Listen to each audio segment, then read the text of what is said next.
What's up, guys? My name is Khan and we're back today in Scrap Mechanic, and oh my god, guys, I am so excited today. You have no idea.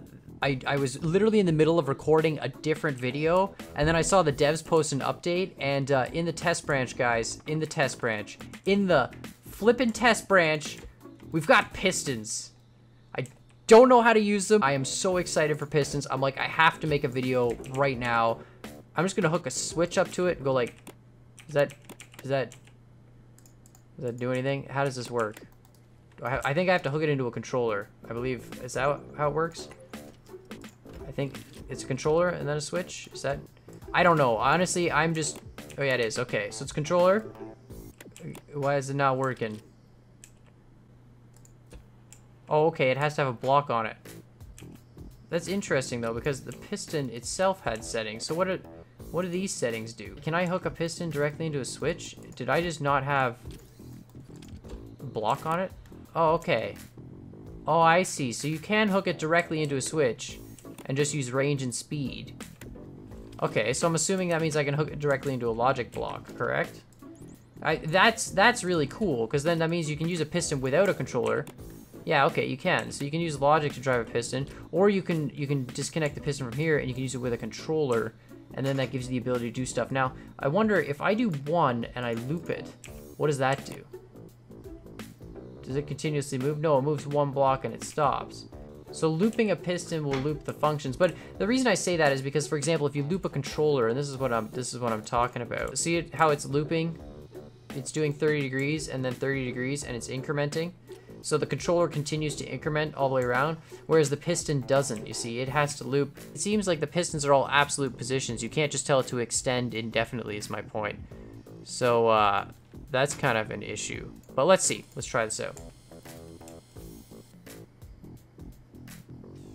Yeah, see, it's going up, up, up, up.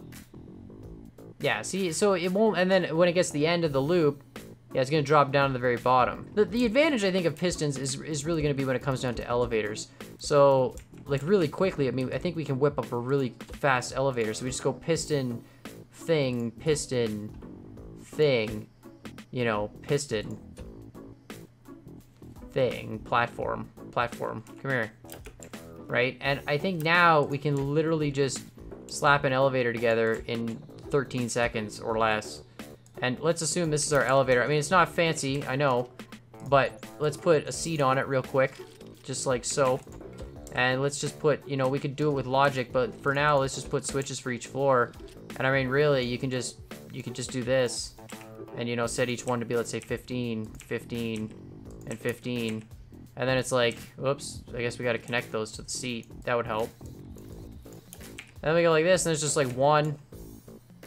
Look, now we're at one height, and then two.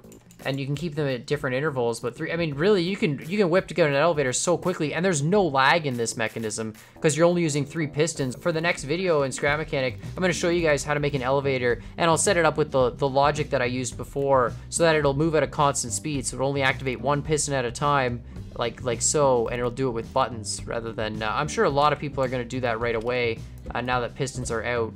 But I'll make an elevator for you guys, and I won't put necessarily a cab on it, but I'll make it just like this on a platform, so you can take it and weld it into whatever building you want, and I'll set up some logic with it so that it's got the ability to move at a constant speed.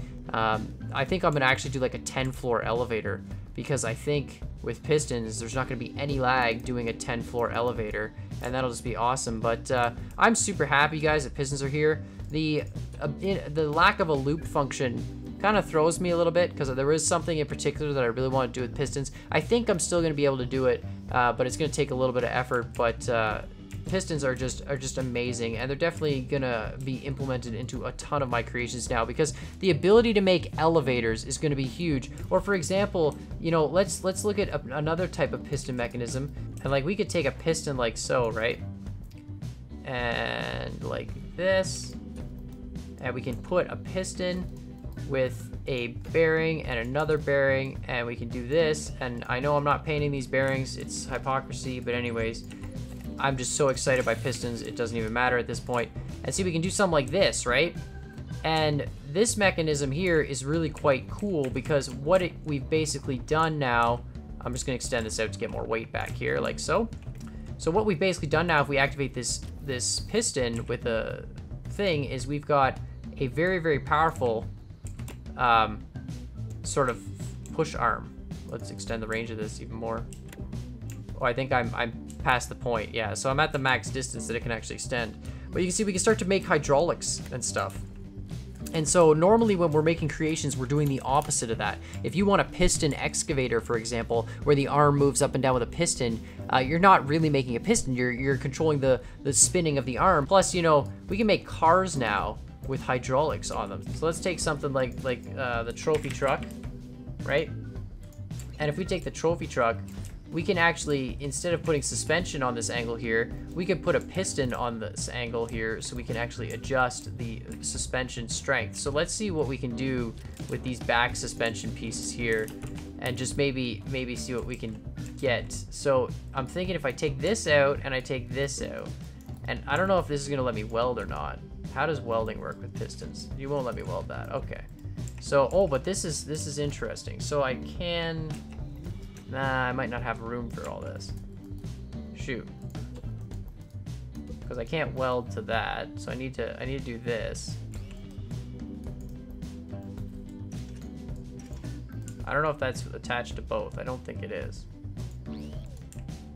I don't know if Scrap Mechanic has fixed that or not. Is that attached to both or is that not? I don't think it is. Oh, it actually is. Would you look at that? That is amazing. All right, so now we've got those two concrete mechanisms on pistons, right? And now if we take this and we'll just put another switch in here, because this is gonna be legit, and then we'll just put that in there, and we'll connect that to these bad boys. Oh, I'm so excited, guys. The possibilities with pistons is just endless, because now they're so compact, right? So now we can go like a range of 4, or a range of 5, let's say, on both of these. Although that's probably too aggressive. Let's go with 3 to start. It's probably not even gonna get to a full 3. And now if we activate this, you can see there, we can extend our back suspension down. So we can actually increase our ride height like super quickly. It's almost like being on bags. And then you can just drop that back in and go back to normal suspension and boom. And all that's really doing is it's actually stiffening the suspension down. It's forcing it to those limits because I do have a hard stop. But if I got rid of the hard stop, which let's do that now, because the hard stop is causing a bit of an issue. Like, this is what I mean, guys. The potential is huge. I'm so excited by it. And make sure you guys post in the comment section down below what kind of creations you want to see with pistons. I'm sure a lot of people have had ideas. And definitely for sure this week, gonna get that 10th floor elevator out so a lot of people can play around with that. But see, now there you can see we've really jacked up the ride height without those hard stops. But before, just push into the hard stops and just ridiculous though. Like the possibilities, guys, they're endless. They're absolutely endless. So we can just go, oh, you know, woomph. Think about it for rock climbers too. And the beauty is the pistons, they have a retraction force as well. They actually pull the block back rather than just being stuck with it. But make sure you guys hit up that comment section down below. Give some love for the devs for Pistons on Twitter there, if you have the Twitter. It's just amazing, amazing work. Make sure you guys hit up those comment section down below. Leave a like for this video. Hit that subscribe button if you haven't already. And as always, I hope you guys enjoyed this video, and I'll see you all next time.